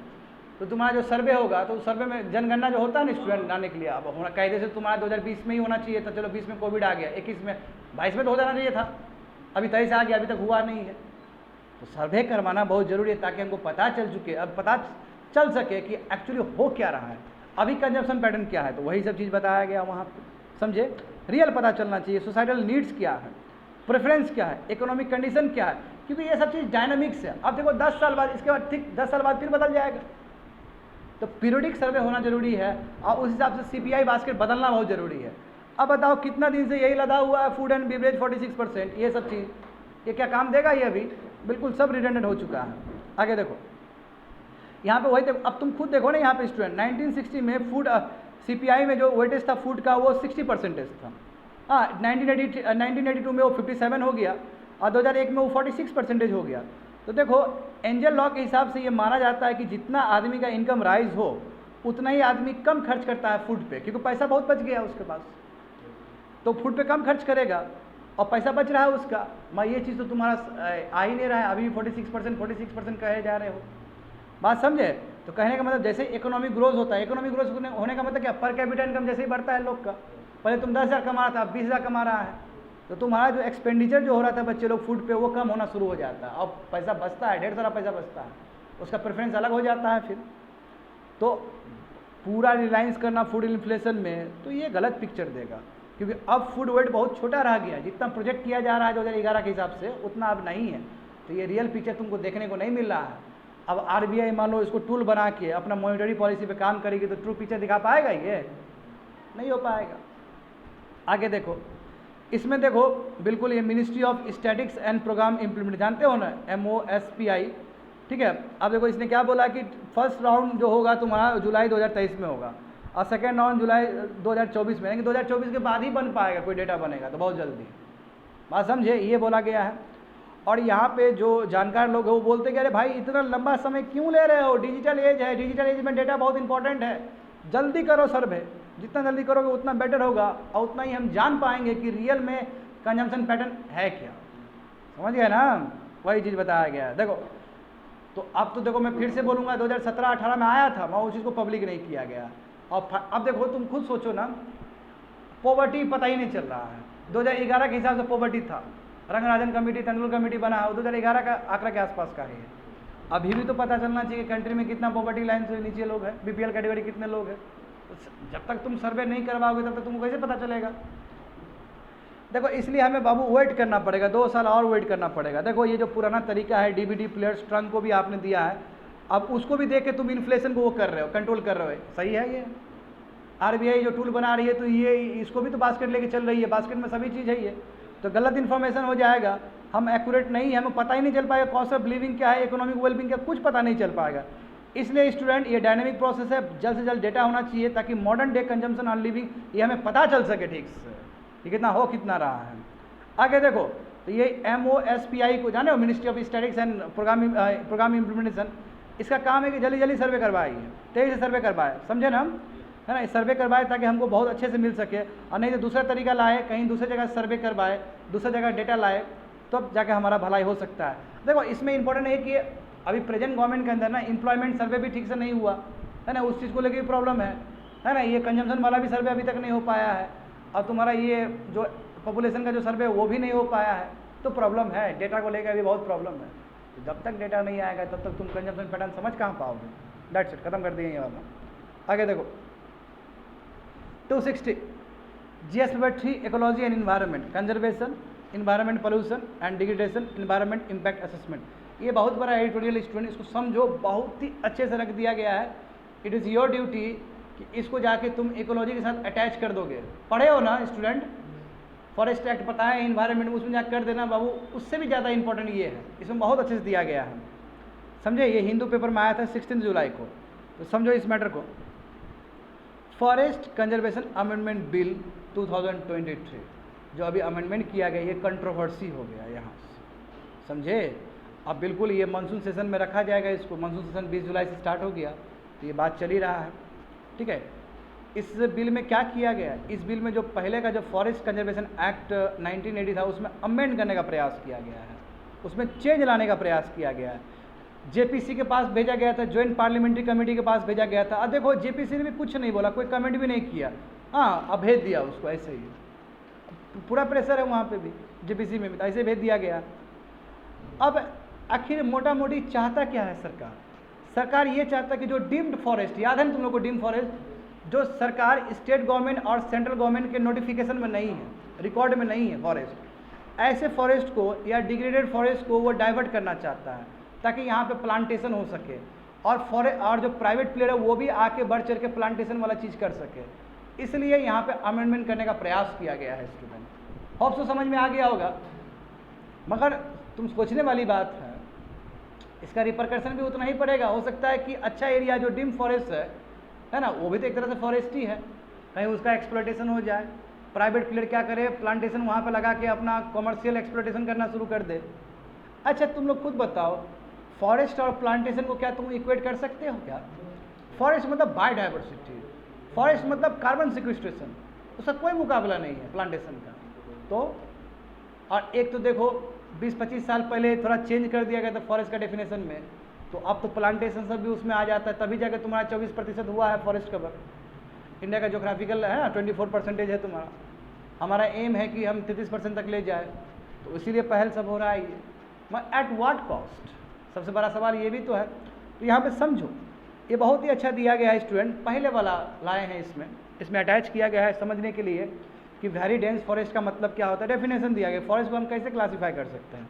देखो वेरी डेंस फॉरेस्ट का मतलब है कि जो ट्री कैनोपी तुम्हारा 70 या 70% से ज़्यादा होगा। ट्री कैनोपी का मतलब क्या है, बहुत बड़ा बड़ा ट्री है और वो रूफ की तरह काम कर रहा है। रूफ समझ रहे हो ना, हाँ रूफ की तरह काम कर रहा है, पूरा फॉरेस्ट पूरा घिरा हुआ है। तो मान लो कि फॉरेस्ट जहाँ पे 70% या 70% से अधिक ट्री कैनोपी घिरा हुआ है, तो उसको हम क्या कहेंगे, वेरी डेंस फॉरेस्ट कहेंगे। समझ में आ गया ना, वो पूरा घिरा हुआ है। मॉडरेट डेंस फॉरेस्ट किसको कहेंगे, 40 और 70% के बीच में, ठीक है। ओपन फॉरेस्ट किसको कहेंगे, 10% से 40% के बीच में। अब फॉरेस्ट कवर किसको कहेंगे, बढ़िया सुनना, फॉरेस्ट कवर, फॉरेस्ट कवर का डेफिनेशन का मतलब है कि 10% से ज़्यादा हो, ठीक है। और उसमें क्या है, तुम्हारा एरिया जो है वो 1 हेक्टेयर से ज़्यादा हो, और इरेस्पेक्टिव ऑफ ओनरशिप, ये प्राइवेट भी हो सकता है, तुम्हारे और मेरे जैसा आदमी का भी हो सकता है एरिया ये। और वहाँ पे फॉरेस्ट हो कम से कम 1 हेक्टेयर से ज़्यादा होना चाहिए, और कैनोपी तुम्हारा 10% से ज़्यादा होना चाहिए। और इनफैक्ट वहाँ पे आर्केड्स, बैम्बू, पाम कुछ भी हो सकता है, प्लांटेशन भी हो सकता है, तो ये भी तुम्हारा फॉरेस्ट कवर के अंदर आएगा। तो ट्री कवर क्या होता है, ट्री कवर का मतलब 1 हेक्टेयर से कम वाला ज़मीन, समझे, जो कि तुम्हारा मेन ट्रीज में नहीं, फॉरेस्ट में नहीं आता, वो अलग है, अलग तुम्हारा पैचेस ऑफ ट्रीज है, अलग लगाया गया है, बट 1 हेक्टेयर से कम ज़मीन हो। और ये भी तुम्हारा इरेस्पेक्टिव ऑफ ओनरशिप है, ये प्राइवेट का भी हो सकता है या फिर सरकार का भी हो सकता है। समझ गए स्टूडेंट, ये ट्री कवर जानबूझ के लाया है भारत सरकार ने, ताकि फॉरेस्ट कवर एरिया ज़्यादा दिखा सके वो। क्योंकि हमारा एक प्लेज है ना कि हम 2.5 to 3 trillion carbon dioxide equivalent reduce करेंगे, कार्बन सिंक जनरेट करेंगे, बताया है ना स्टूडेंट पेरिस एग्रीमेंट में। तो उसी चीज़ को पूर्ति करने के लिए एक तो फॉरेस्ट का डेफिनेशन चेंज किया जा रहा है ताकि हम ज़्यादा दिखा सके कि इंडिया में ज़्यादा फॉरेस्ट है। अभी इंडिया में कितना फॉरेस्ट है बताओ तो? 21% तुम्हारा ये very dense forest, moderate forest, open forest करके होगा। और उसमें तुम लोग ट्री कवर भी जोड़ दोगे ना स्टूडेंट, तो 21 + 3% टोटल 24% हो जाएगा। यानी कि इंडिया का जो जोग्राफिकल लैंड है लेट से 100% है, तो उसमें हमारा 24% तुम्हारा क्या है, फॉरेस्ट से घिरा हुआ है। और हमारा एम कितना है, 33% तक ले जाने का, जो क्योंकि 1998 में एक तुम्हारा पॉलिसी आया था, उसके आधार पे हम बोले थे कि हमें 33% तक ले जाना है। तो अभी प्रेजेंट गवर्नमेंट भी यही कोशिश कर रही है कि चाहे प्राइवेट वाला भी प्लांटेशन दिखा के फॉरेस्ट कवर ज़्यादा बढ़ाओ, ताकि हमारा जो प्लेज है, इंटरनेशनल प्लेज है, वो पूर्ति हो सके। Are you getting me? समझ रहे हो? 2-2 साल में तुम्हारा फॉरेस्ट सर्वे होता है। फॉरेस्ट सर्वे का जो तुम्हारा हेडक्वार्टर है वो तुम्हारा देहरादून में है, समझे? देखो यहाँ पे तो ओपन फॉरेस्ट, देखो ओपन फॉरेस्ट तेजी से बढ़ा है। हाँ, यदि मैं स्टेट फॉरेस्ट रिपोर्ट 1989 का बात करूँ स्टूडेंट, तो उस समय देखो 2.57 लाख स्क्वायर किलोमीटर था। यानी कि टोटल जोग्राफिकल एरिया में मैं बात कर रहा हूँ, ओपन फॉरेस्ट का बात कर रहा हूँ। ओपन फॉरेस्ट बता दिए ना, ओपन फॉरेस्ट का मतलब क्या होता है, जहाँ पे कैनोपी 10 या 40% के बीच में रहे कैनोपी। तो टोटल जोग्राफिकल एरिया कितना था, 7.8%, यानी कि 7 से लेकर 8%, है ना। और ओपन फॉरेस्ट, देखो ओपन फॉरेस्ट वही बताया गया है। मान तुम 2019 का देखोगे तो काफ़ी बड़ा है, कहाँ 7% था वो, 7.5% या 8% था, वो बढ़ के 9.26% हो गया। और एरिया जोड़ दिया गया उसमें। और ये भी तुमको समझना होगा कि प्रत्येक साल स्टूडेंट लगभग 1.57 लाख जो एरिया है वो डिग्रेडेड हो रहा है। तो कई लोग क्रिटिक्स का मानना ये है, इन्वायरमेंटलिस्ट का मानना ये है कि आपका जो ओपन फॉरेस्ट जो बढ़ा है एट व्हाट कॉस्ट। ये हो सकता है कि आपका जो डेंस फॉरेस्ट था, आपका जो मॉडरेट फॉरेस्ट था, उसी को वो करके बना है वो डाइवर्ट। तो खुश होने वाली बात तो नहीं है। अब बायोडाइवर्सिटी इतना ज़्यादा नहीं रहेगा जितना मॉडरेट और वेरी डेंस फॉरेस्ट में रहेगा। सही बात है ना? डेंस फॉरेस्ट में ज़्यादा बायोडाइवर्सिटी रहेगा ना। दूसरा देखो डाइवर्सन एंड इंक्रोचमेंट। लगभग भारत ने 1 मिलियन हेक्टेयर फॉरेस्ट 1980 के बाद डेवलपमेंटल एक्टिविटीज़ में डाइवर्ट किया है। यानी कि 1 मिलियन हेक्टेयर, यानी कि 10 लाख हेक्टेयर हमारा ज़मीन तुम्हारा डेवलपमेंटल एक्टिविटीज़ में चला गया। वही माइनिंग प्रोजेक्ट हो गया, इंफ्रास्ट्रक्चर प्रोजेक्ट हो गया, हाइड्रो इलेक्ट्रिसिटी हो गया, वो सब चीज़ में चला गया। और लगभग 1.5 मिलियन हेक्टेयर तुम्हारा इंक्रोचर ले लिया। वही ट्राइबल्स लोग आया, वहाँ पे रह गया। अब उसको हटाना बहुत मुश्किल है, क्योंकि जानते हो SC/ST एक्ट भी है वहाँ पे, लगता है ना। वहाँ पे ट्राइबल्स के लिए 2006 का जो फॉरेस्ट राइट पॉलिसी है उसके आधार पर उसको नहीं हटा सकते। वो कम्युनिटी राइट, इंडिविजुअल राइट्स हो जाता है, बहुत जटिल हो जाता है वहाँ पे। देखो फॉरेस्ट, इंडियाज़ फॉरेस्ट पॉलिसी 1988 का था, उसमें कहा गया कि हम 33% तक बढ़ाएंगे, बोला गया था ना उसमें। अभी प्रेजेंटली देखो 24% है। यदि तुम फॉरेस्ट कवर को भी जोड़ते हो तो 24% हो जाता है। यदि तुम दूसरा वाला जोड़ोगे तो 21 होगा, पूरा जोड़ के 24% हो जाएगा, है ना। प्लांटेशन, ऑर्किड्स, ये सब जो जोड़ के बताए थे ना स्टूडेंट अभी जस्ट, फॉरेस्ट कवर को जोड़ोगे तो 24% हो जाएगा। आगे देखो, अब हमारा अब ये जोड़ने की वजह से, प्लांटेशन जोड़ने की वजह से, ऑर्किड जोड़ने की वजह से, बैम्बू ट्री जोड़ने की वजह से कितना एरिया हमारा एक्स्ट्रा ऐड हुआ है। तो उससे पहले तुमको समझना होगा कि फॉरेस्ट का डेफिनेशन 1999 में चेंज किया गया है, और तब जाके तुम्हारा इरेस्पेक्टिव ऑफ ओनरशिप, है ना। अब उसमें क्या है, तुम्हारा कोई भी एरिया आ सकता है रिगार्डलेस ऑफ, यानी कि कोई भी ट्री स्पीसीज हो, प्लांटेशन हो, ऑर्किड्स हो, वो भी डाल दिया गया ट्री कवर के अंदर। तो जाहिर सी बात है एरिया बढ़ेगा ही बढ़ेगा। और एरिया बढ़े कितना हुआ, लगभग तुम्हारा जो साइज ऑफ केरला है ना 38,000 स्क्वायर किलोमीटर का, उतना एरिया तुम्हारा फॉरेस्ट कवर बढ़ा है। अब बढ़ने की वजह से तुम्हारा क्या हुआ, लगभग 24% तुम्हारा जोग्राफिकल एरिया अभी फॉरेस्ट कवर है। बात समझ में आ रहा ना ये चीज़ तुम लोग को? तो देखो वही बोला गया कि अब तो देखो T states, coconut plantation, mango orchids, है ना, gardens of suburban housing development, ये सब भी तुम्हारा फॉरेस्ट डेफिनेशन के अंदर आ गया। ये क्यों हुआ? क्योंकि 1999 में फॉरेस्ट का डेफिनेशन चेंज किया गया, इसलिए ऐसा हुआ है स्टूडेंट। होप सो समझ में आ गया होगा तुम लोग को, क्योंकि भारत सरकार दिखाना चाहती है कि फॉरेस्ट कवर बहुत ज़्यादा है उसके पास। आगे देखो, तो थोड़ा सा जान लो, ये conservation act 1980, forest conservation act 1980 में था क्या ऐसा चीज़, और ये जब डाइल्यूट हो रहा है तो ये इतना टेंशन क्यों हो रहा है हमें? समझो बहुत इंपॉर्टेंट ये एक्ट है, इतना इफेक्टिव एक्ट है।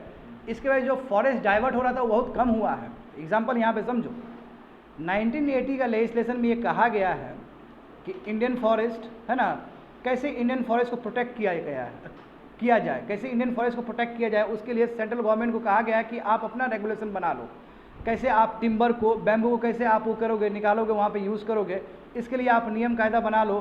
फॉरेस्ट ड्वेलिंग कम्युनिटीज़ के साथ क्या करना है, इंडस्ट्री को देना है कि नहीं देना है, तो पूरा सेंट्रल गवर्नमेंट को परमिशन मिला है, ठीक है। एट द सेम टाइम एक अलग से एक्ट भी आया था, फॉरेस्ट राइट एक्ट 2006। इसमें हम ट्राइबल और फॉरेस्ट ड्वेलर जो रहते हैं वहाँ, उसके लाइवलीहुड का बात करते हैं। ऐसा भी ना हो कि ये लोग को वहाँ से भगा दिया जाए, क्योंकि इस एक्ट में इंडिविजुअल राइट और कम्युनिटी राइट दोनों का बात करते हैं ना हम लोग। तो एक तुम्हारा फॉरेस्ट एक्ट 1980 है, साथ साथ तुम्हारे पास फॉरेस्ट राइट एक्ट 2006 भी है। कई बार दोनों कंट्रवीन भी कर जाता है स्टूडेंट, हम जानते हैं इस बात को। हाँ, तुम खुद देखो कि फॉरेस्ट कंजर्वेशन एक्ट 1980 कितना इफेक्टिव है।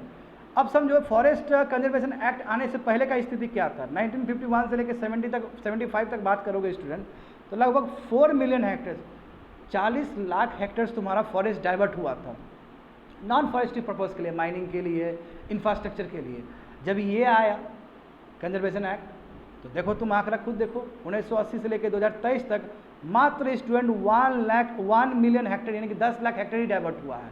कहाँ वहाँ पे 40 लाख हेक्टेयर डाइवर्ट हुआ था और कहाँ यहाँ पे केवल 10 लाख हुआ है। अंतर दिखा है तुम लोग को। इसलिए जो इन्वायरमेंटलिस्ट है वो बोलते हैं ये बात कि कितना इंपॉर्टेंट है, फॉरेस्ट कवर बहुत कम डाइवर्ट हुआ, क्योंकि सरकार ऐसे डाइवर्ट नहीं कर सकती है। ठीक है, तो इसका मतलब ये जो फॉरेस्ट कंजर्वेशन एक्ट है कितना काम दिया है, गजब काम आया है स्टूडेंट, फॉरेस्ट कम डाइवर्ट हुआ है। यस, बहुत फायदेमंद चीज़ है ये। आगे देखो, अब उसके बाद 1996 का तुम्हारा गोदावरी केस, इसमें सुप्रीम कोर्ट ने तो बहुत कुछ बोल दिया। अब देखो मामला सुप्रीम कोर्ट के पास पहुंचा, यहाँ पे देख लो बच्चे लोग, ये पहले भी मैं बता चुका हूँ तुम लोग को। अब ये जो गोदावरी जो जजमेंट हुआ था 1996 में, इसके आधार पे सुप्रीम कोर्ट ने क्या बोला। देखो आमतौर पे क्या होता था कि देखो यहाँ पे समझो कि जो नोटिफाइड फॉरेस्ट है, यानी कि जो स्टेट गवर्नमेंट के उसमें नियम में लिखा गया है, रूल्स में लिखा गया है, ये स्टेट गवर्नमेंट का अपना रिकॉर्ड होता है ना, और क्योंकि दोनों कंकरेंट लिस्ट में आता है, तो स्टेट गवर्नमेंट का रिकॉर्ड और सेंट्रल गवर्नमेंट का रिकॉर्ड, फॉरेस्ट बहुत सारा ऐसा फॉरेस्ट होगा जो रिकॉर्ड में नहीं होगा, तो उसको आराम से ये डाइवर्ट कर देता था बिना पूछे हुए। ये मामला सुप्रीम कोर्ट में गया और सुप्रीम कोर्ट ने क्या बोला कि यदि जो डेफिनेशन है, डिक्शनरी का जो डेफिनेशन है फॉरेस्ट कवर का, वो यदि लागू होता है तुम्हारा दूसरे फॉरेस्ट में भी, जो भले ही नोटिफाइड एरिया में ना हो, भले ही वो स्टेट गवर्नमेंट के अंदर ना हो, या तुम्हारा केंद्र सरकार के अंदर ना हो, फिर भी उसको डीम फॉरेस्ट माना जाएगा, उसको भी डाइवर्ट नहीं कर पाओगे, उस पर भी तुम्हारा कंजर्वेशन एक्ट 1980 का ही लागू होगा। और सशक्त कर दिए आप। अब जो डीम फॉरेस्ट है यानी कि तुम्हारा वो लॉ उसमें नहीं है, रिकॉर्ड में नहीं है सेंटर और स्टेट, उसको भी तुम डाइवर्ट नहीं कर पाओगे। अब इसमें क्यों इतना प्रतिक्रिया हो रहा है इस बार अमेंडमेंट में, क्योंकि यहाँ पे गोदावरी जजमेंट जो हुआ था उसको डाइल्यूट करने का प्रयास है। इसमें बोला गया कि जो 1980 कंजर्वेशन एक्ट जो इंटेंडेड था, जो फॉरेस्ट कवर है, नोटिफाइड जो फॉरेस्ट कवर है, उसी को प्रोटेक्टेड होगा, दूसरा नहीं होगा। जो डीम फॉरेस्ट होगा उसके लिए प्रोटेक्शन नहीं होगा। तो इन्वायरमेंटलिस्ट का दिमाग खराब होगा ना स्टूडेंट। इससे बोला था कि 1996 का जो गोदावरी जजमेंट है वो उसको तो आपने डाइल्यूट कर दिया। यही सवाल उठ रहा है वहाँ पे, क्योंकि इसने कहा था कि आप डिक्शनरी का डेफिनेशन फॉलो करो, समझे, तो इसलिए डिबेट हो गया। अब समझो, होप सो समझ में आ गया होगा तुम लोगों को कि कितना इंपॉर्टेंट एक्ट था 1980 का, इसका रिजल्ट क्या हुआ। अब ऐसा क्या काम किया इसमें जिसकी वजह से इतना ह्यू एंड क्राइम मच गया, तो एक एक पॉइंट को तुमको बढ़िया समझना होगा इसके लिए। हाँ, तो propose bill will be applicable, देखो बोल रहा है ना कि जो बिल प्रपोज किया गया ये केवल नोटिफाइड फॉरेस्ट के लिए ही यूज़ होगा। What about the deemed forest as per the yo Godavari judgment, वो तो नहीं होगा अप्लाई इस पर, यानी कि वो डाइवर्ट कर दिया जाएगा बिना बोले हुए, क्योंकि वो तुम्हारा स्टेट गवर्नमेंट के नोटिफिकेशन में आता ही नहीं है, सेंट्रल गवर्नमेंट के नोटिफिकेशन में आते हैं, तो फॉरेस्ट को तो बर्बाद कर दिया जाएगा। तो पहले ही देखो विवादित चीज़ है कि जो भी ये नियम है ये केवल नोटिफाइड फॉरेस्ट के लिए लागू होगा। तो जो 1980 का जो जजमेंट 1980 का आया, 1996 का जजमेंट आया, तो 1996 का जजमेंट बोला ना कि उसको भी फॉलो करवाओ, डीम फॉरेस्ट को भी फॉरेस्ट करवाओ, फॉलो करवाओ, तो ये देखो कमी हो जाएगा। देखो प्रीएम्बल क्या है, जो आउटलाइन है उसमें बोला गया कि फॉरेस्ट को प्रिजर्व करना है, बायोडाइवर्सिटी को प्रिजर्व करना है, और जो क्लाइमेट चेंज है उस चैलेंजेस से हमें बचना है। अब देखो ये जो बिल आया पूरा संस्कृत में लिखा गया है, इसका नाम इस बिल का क्या है, देखो संरक्षण एवं संप्रदन अधिनियम, ठीक है, ये पूरा संस्कृत वर्ड है ये, ठीक है। इसको ट्रांसलेट करोगे तो इसका मतलब हो जाएगा फॉरेस्ट कंजर्वेशन एंड ऑगमेंटेशन। ये ऑगमेंटेशन वर्ड बहुत खतरनाक है। ऑगमेंटेशन मतलब काफ़ी हद तक मैक्सिमम यूज़ करना, समझे। तो अभी जो फॉरेस्ट कंजर्वेशन एक्ट है उसका नाम भी चेंज कर दिया है, तो कई क्रिटिक्स को तो ये पसंद नहीं आया कि आप नाम क्यों चेंज किए, संस्कृत नाम रखने की क्या जरूरत था आपको, कितना बढ़िया तो चल रहा था। बात समझ में आ गया ना स्टूडेंट। जो संरक्षण एवं संवर्धन अधिनियम है ये पसंद नहीं आ रहा लोग, समझे, क्रिटिक्स को। अब तुम लोग को सुनने में मज़ा आ रहा होगा, ये अलग विषय है। अब इसमें क्या बोला कि ये जो एक्ट लागू होगा केवल नोटिफाइड लैंड्स पर लागू होगा जो गवर्नमेंट रिकॉर्ड के अंदर है, वही आफ्टर 1980 या ठीक उसी साल 1980 में जो भी नोटिफाइड किया गया उसी एरिया पर लागू होगा। जो डीम फॉरेस्ट है वो नहीं होगा। इसमें ये भी बताया गया कि मान लो कि कोई भी नोटिफाइड फॉरेस्ट यदि वो डाइवर्ट हुआ था 1980 से लेकर 1996 तक, नॉन फॉरेस्ट यूज़ के लिए, मान लो कि माइनिंग के लिए, इंफ्रास्ट्रक्चर के लिए, तो उसमें भी ये लागू नहीं होगा। देखो तुमने एक्सेप्शनल क्लॉज दे दिया वहाँ पे, यदि ये चीज़ हम फिर सर्वे करते, हम क्रॉस चेक करते तो बहुत पकड़ा जाता है ना स्टेट गवर्नमेंट सब, सेंट्रल गवर्नमेंट भी पकड़ा जाता है, क्योंकि सेंट्रल गवर्नमेंट ने भी बहुत सारा एरिया दे दिया होगा इस टाइम में, बीच में। तो अब बोला कि ये टाइम में लागू नहीं होगा, जबकि ये टाइम नोटिफाइड फॉरेस्ट का ही बात था।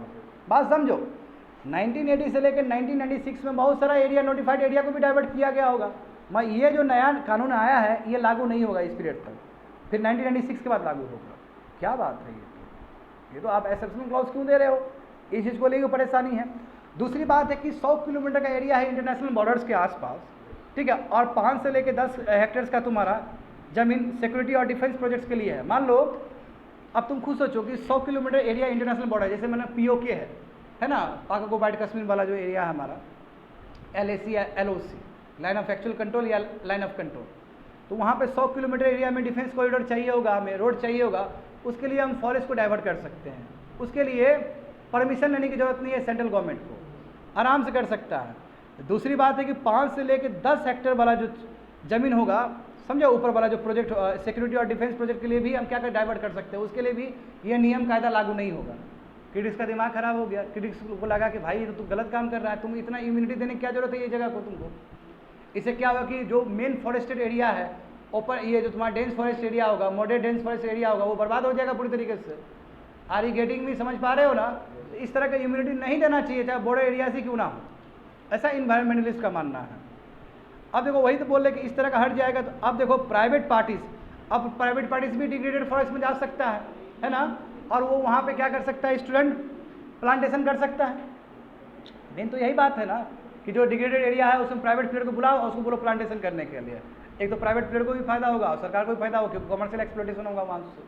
बात समझ में आ गया ना? ये एक्चुअली भारत सरकार चाहती है कि जो डिग्रेडेड फॉरेस्ट है, पहले क्या था, डिग्रेडेड फॉरेस्ट में तुम्हारा डीम फॉरेस्ट में आ गया तो फिर आ जाएगा इसके ऊपर कंजर्वेशन एक्ट 1980 लागू हो जाएगा। यहाँ पे क्या है कि उस चीज़ को हटा दिया गया एक्ट से, और अब जो डिग्रेडेड फॉरेस्ट है तो वो प्लांटेशन करने के लिए प्राइवेट प्लेयर्स को बुलाएगा, अब प्राइवेट प्लेयर्स वहाँ पर प्लांटेशन करेगा। अब वो क्या करेगा आगे किसी को नहीं पता। आगे देखो तो justification given by the ministry of environment.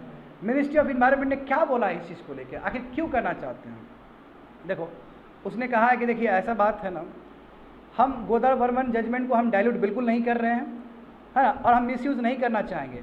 और जो इंटरनेशनल बॉर्डर का बात किया गया वो जेनेरिक नहीं है, जहाँ जहाँ जरूरत होगा, ऐसा नहीं कि इंटरनेशनल बाउंड्री है तो हर जगह ही हम करेंगे फॉरेस्ट डाइवर्ट। जो बहुत सेंसिटिव है वहीं पे करेंगे, जेनेरिक नहीं है ये। जेनेरिक समझ रहे हो ना? अरुणाचल में किए तो सिक्किम में भी कर रहे हैं, हर जगह नहीं करेंगे, जहाँ जहाँ हमको आवश्यकता पड़ेगा वहाँ पे करेंगे। ये जेनेरिक टर्म नहीं है ये, हाँ इस बात को समझिए। और एग्जेम्पशन तो दिया गया वो यहाँ पे तो प्राइवेट प्लेयर्स भी नहीं आएगा। जो लाइन ऑफ एक्चुअल कंट्रोल है हमारा, वहाँ पे हम प्राइवेट प्लेयर को भी एंटरटेन नहीं करने वाले हैं, वो हमारा सेंसिटिव एरियाज है। और ये जेनेरिक नहीं, हर जगह हम नहीं करेंगे, डाइवर्ट नहीं करेंगे। तो मिनिस्ट्री ने बोला है। अब यहाँ पे देखो, अब क्रिटिक्स लोग बोल रहे हैं, जैसे एग्जांपल देखो 31 JPC मेंबर्स थे इसमें, जहाँ पे चेक हुआ था ये अमेंडमेंट बिल सब, उसमें 6 मेंबर ने ना कुछ डिसिडेंट वॉइस दिया है अपना, वो खुश नहीं हुए। उसने कहा है कि देखो ऐसा है कि ये 2022 में ये पब्लिक डोमेन में दिया गया है। अब पब्लिक डोमेन से NGO, एक्सपर्ट, इन्वायरमेंटलिस्ट, क्रिटिक्स लोग कितना कमेंट किया होगा। जब इसको बनाया गया तो क्या उसको शामिल किया गया है? स्टेक होल्डर तो उसको भी होना चाहिए था ना। दुनिया भर का रिकमेंडेशन दिया गया, कोई भी बात नहीं माना गया है। जो पहले था वही पास कर, JPC में गया जो बच्चे लोग बिल, तो कोई चेंज नहीं हुआ है, जैसे था वैसे ही आगे चला गया। जानते हो वहाँ बहुमत चलने नहीं देता है दूसरे पार्टी के लोग को। अब यहाँ पे देखो, यदि स्टूडेंट गोदावरी जजमेंट यदि डाइल्यूट हो जाए तो बहुत बड़ा पंगा हो जाएगा। पंगा क्या है देखो, एग्जाम्पल समझो कि अरावली जो हो गया, अरावली जो रेंज है ना, या तराई रीजन का जो टाइगर हैबिटेट्स या वेस्टर्न घाट्स का बहुत सारा एरिया, ये सब बायोडाइवर्सिटी हॉट स्पॉट है, मगर ये फॉरेस्ट एरिया के अंदर नहीं आता है। जो स्टेट का सेंटर का जो नोटिफाइड फॉरेस्ट है उसके अंदर नहीं आता है, तो डाइल्यूट हो जाएगा। कितना सेंसिटिव एरिया है ये, बात समझ में आ रहा है क्या बोल रहे हैं हम? अरे बच्चे लोग ये डीम फॉरेस्ट था ये, मगर ये नोटिफाइड फॉरेस्ट नहीं है, तो अरावली रेंज को इम्पैक्ट पड़ेगा। टाइगर हैबिटेट जो तराई रीजन का उसको फर्क पड़ेगा, सेंट्रल इंडिया का तराई वो तुम्हारा टाइगर हैबिटेट उसको फर्क पड़ेगा, वेस्टर्न घाट्स में फर्क पड़ेगा, जो बायोडाइवर्सिटी हॉट स्पॉट है तुम्हारा नॉर्थ ईस्ट उसमें फर्क पड़ेगा। ठीक है, तो दिक्कत हो जाएगा फिर। और अभी क्या था कि इसको डीम फॉरेस्ट माना जा रहा था। जब डीम फॉरेस्ट माना तो उदरबन जजमेंट, इसके वजह से फूक फूक के कदम रखा जा रहा था सरकार के द्वारा। अब तो पूरा हटा दिया ना कि डीम फॉरेस्ट आएगा ही नहीं इसमें। तो ये जो इंपॉर्टेंट सेंसिटिव एरियाज है यहाँ पे बहुत धड़ल्ले से फॉरेस्ट डाइवर्ट हो जाएगा और डेवलपमेंट प्रोजेक्ट एक तो ऐसी सेंसिटिव एरिया सब ये। आगे देखो, आगे मैं बताता हूँ तुम लोग को। एक जो पेज छूटा है उसका मैं एक्सप्लेनेशन कर देता हूँ। भारत सरकार ने क्या बोला है, अब सोचो। भारत सरकार यहाँ पे ध्यान दो, ये ध्यान देने वाला, छोड़ दो, वो पेज नहीं भी खोलोगे तो समझ जाओगे, समझ हो जाएगा, दिमाग में आ जाएगा। कोई मिनिस्ट्री ऑफ इन्वायरमेंट ने ये कहा है कि देखिए वो जब प्राइवेट प्लेयर को हम बुलाएंगे प्लांटेशन करने के लिए, ठीक है, वो प्लांटेशन करेगा। अब मान लो कि प्लांटेशन भी तो आप फॉरेस्ट कवर के अंदर ही आता है। हाँ, 1999 में डेफिनेशन चेंज किया गया है। मान लो कि प्राइवेट प्लेयर बहुत बढ़िया से प्लांटेशन किया और वो डेफिनेशन में फॉरेस्ट कवर का आ गया, तो फिर सुप्रीम कोर्ट बोलेगा छोड़ो उसको, फॉरेस्ट एरिया के अंदर आ गया। तो प्राइवेट प्लेयर क्यों आएगा, बढ़ चढ़ के क्यों हिस्सा लेगा? प्राइवेट प्लेयर को भय ना हो इसलिए हम इसको दूर रख रहे हैं उस चीज़ से। इसलिए हम इसको नोटिफाइड में इसको सेम ट्रीटमेंट नहीं दे सकते, जो नोटिफाइड फॉरेस्ट का जो ट्रीटमेंट है वो नहीं दे सकते। क्योंकि एक तो आए भी, प्लांटेशन लगाए भी और फॉरेस्ट कवर वाला बताए भी और उसके ऊपर फिर नियम लगा दोगे तो फिर इसको क्या कमाई हुआ, क्या फ़ायदा होगा इसको? तो ये सरकार का दलील है, आज जो कि ठोस है, सही है ना। अब ये प्राइवेट प्लेयर आएगा तो अपना ही एक्सप्लोटेशन के लिए आएगा, फ़ायदा के लिए आएगा। अब मान लो कि बना दिया ये, आप कहीं डेफिनेशन आ गया तुम्हारा फॉरेस्ट कवर वाला, जो तुम्हारा इंग्लिश डिक्शनरी डेफिनेशन जो होता है ट्री कवर का, वो मैच कर गया तो बोलेगा कि चलो ये तो अब नोटिफाइड ही वाला टाइप का हो गया। तो फिर 1980 का जो कंजर्वेशन एक्ट है वो भी लागू होगा उसके ऊपर, तो फिर प्राइवेट प्लेयर तो बहुत बड़ा लूजर होगा। तो क्यों आएगा वो आगे? तो सरकार इसलिए बोलती है कि इसलिए हम डीम्ड फॉरेस्ट, जो कि पहले गोदरबन जजमेंट में आता था, है ना, कंजर्वेशन एक्ट 1980 में, उसको बाद में जोड़ा गया, अब उसको हम नहीं जोड़ेंगे क्योंकि वो अलग कर देना है कि प्राइवेट प्लेयर अलग चला जाएगा। इसलिए अब यहाँ पे देखो जो एग्जम्पशन दिया गया, बोला गया ना कि 100 किलोमीटर तक तुम्हारा, इसी हिमालय का क्या होगा, ट्रांस हिमालय रीजन क्या होगा, नॉर्थ ईस्ट रीजन का क्या होगा स्टूडेंट? यहाँ पे यदि फॉरेस्ट कवर करोगे तो बहुत बड़ा असर पड़ेगा बायोडाइवर्सिटी पे, ठीक है। एक्सट्रीम वेदर इवेंट्स हो जाएंगे, हो सकता है, देखते हो ना लैंडस्लाइड आ जाता है वहाँ पे, है ना। आप मान लो कि उत्तराखंड में इतना कुछ हो रहा है, हिमाचल प्रदेश में इतना कुछ हो रहा है, वहाँ पे तुम हाइड्रो इलेक्ट्रिक प्रोजेक्ट बना दिया और तुम बोला कि बॉर्डर एरियाज है, हाइड्रो इलेक्ट्रिक प्रोजेक्ट बना दिया। या बहुत सारा फॉरेस्ट ऐसा भी होगा जो डीम फॉरेस्ट होगा, जो नोटिफाइड फॉरेस्ट नहीं होगा, उसमें तुमने प्रोजेक्ट बना दिया, प्रॉब्लम होगा बायोडाइवर्सिटी को, प्रॉब्लम होगा तुम्हारा वेदर इवेंट्स को। तो ये सब प्रॉब्लम, जैसे zoo safari eco tourism facility लाया जा रहा है ना, ये भी तो बहुत डिस्ट्रक्टिव है। अरावली तुम्हारा जो अरावली में भी सफारी पार्क बनाने का बात किया गया है, तो बहुत डिस्ट्रॉय हो जाएगा। अरावली तुम्हारा डीम फॉरेस्ट में आता है। अब देखो यदि ये लागू हो जाएगा तो संरक्षण नहीं मिलेगा, पूरा टूट जाएगा वहाँ पे। मैसिव टूरिज्म इंफ्रास्ट्रक्चर बनाओगे तो क्या होगा? एक तो ऐसे कॉर्बेट जानते हो लैंडस्केप और नीलगिरी बायोस्फीयर रिजर्व पहले से परेशान है कि यहाँ पे इंफ्रास्ट्रक्चर दुनिया भर का बन रहा है, टूरिज्म इंफ्रास्ट्रक्चर, और अभी एकदम ग्रीन इतना बड़ा ब्लैंकेट मिल जाएगा तो और ज़्यादा वहाँ पे फॉरेस्ट डाइवर्ट हो जाएगा। तो क्या होगा ऐसे सेंचुरीज़ का, ऐसे बायोस्फीयर का? तो ये भी बहुत बड़ा प्रॉब्लम है स्टूडेंट, समझे। अब देखो सबसे बड़ी बात है उसमें लिखा गया कि फॉरेस्ट जो भी किसी भी पर्पज़ के लिए सेंट्रल गवर्नमेंट डिसाइड किया तो वो कर सकता है डाइवर्ट। ये सबसे बड़ा तुम्हारा ओपन ब्लैंकेट है कि नहीं है सेंट्रल गवर्नमेंट के लिए, तो ये सबसे बड़ा प्रॉब्लम हो जाएगा। यहाँ पे देखो, यहाँ पे यही बताया गया स्टूडेंट, क्या तुम कंपेयर करते हो? तुम बोल रहे हो कि प्लांटेशन लगाएंगे डीम फॉरेस्ट को हटा के या डिग्रेडेड फॉरेस्ट को हटा के। कोई मुकाबला ही नहीं है प्लांटेशन का तुम्हारा नेचुरल फॉरेस्ट से। नेचुरल फॉरेस्ट 40 टाइम ज़्यादा है तुम्हारा। कार्बन सिक्वेस्ट्रेशन करने का जो पावर है, कार्बन को सिंक करने का, कार्बन को एब्जॉर्ब करने का जो पावर है, वो 40 टाइम ज़्यादा है एज कम्पेयर टू प्लांटेशन। कोई मुकाबला ही नहीं है। फॉरेस्ट कवर का जो रियल जो नेचुरल फॉरेस्ट है बायोडाइवर्सिटी में रीच होगा ना, वो क्या प्लांटेशन हो पाएगा उतना? तो कोई मुकाबला नहीं है। हाँ, प्लांटेशन कभी भी नहीं कर पाएगा उतना जो फॉरेस्ट तुम्हारा रोल प्ले करता है। अब देखो फॉरेस्ट कंजर्वेशन जानते हो कि तुम्हारा ये कॉन्क्वेंट लिस्ट में है सेंटर और स्टेट के बीच में।